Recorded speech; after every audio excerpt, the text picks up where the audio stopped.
So here we have BMW's K1200LT, the biggest tourer they have in the range. And it's actually a surprise to find that despite BMW's reputation for building very long-lasting, very efficient motorcycles, this is not actually the perfect tourer. But before we get to the niggles that actually make this bike less than perfect, let's talk about what's good about it. There are heated seats and backrests if you want them, there's cruise control, there's a 4-speaker stereo system and optional CD auto changer, there's a reverse gear as well. You'd sprout a hernia instantly trying to back one of these out of an uphill parking space without it. And best of all, on the options list, should you really want it, you'll even find a fridge.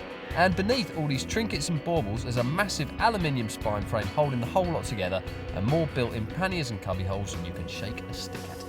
When it comes to handling, the K1200 is very agile indeed, despite an all-up weight akin to a pair of Fireblades. At low speed, she is a bit cumbersome, but get her moving, and despite being no sports bike, very obviously, she is the best handling of any bike this size, and also has very good ground clearance to boot.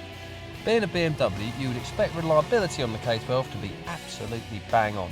But I have to say, from a previous experience with one of these bikes, I'm not sure that could always be the case. It happened a couple of years ago when we took one all the way across France. And on this trip, right near the beginning, the gearbox linkage sheared very shortly after we got past Calais, leaving the bike stuck in one gear for the rest of the trip. And I can tell you that bump starting one of these on a daily basis soon becomes a royal pain in the behind. Fair enough, that test bike may not have been a typical example, but it was fully prepared and brand new. And as far as I'm concerned, 14.5 grand motorbikes should not go wrong like that. But enough of this already, let's go to the final scoreboards and see how this baby stacks up. Performance, 7 out of 10.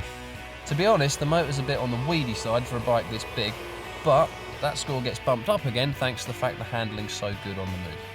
Styling, 5 out of 10. Call me old-fashioned, but I reckon it's bland as hell.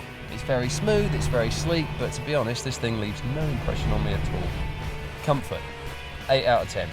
Really very good, but the Goldwing's better. Reliability, 7 out of 10. Pretty good, but past experience tells me that perhaps the electrics aren't quite up to the job. Value, 6 out of 10. This is, let us not forget, a £14,500 motorcycle once you've thrown in a few extras. And that, for me, is a lot of money for a bike that has as many little glitches as this one does.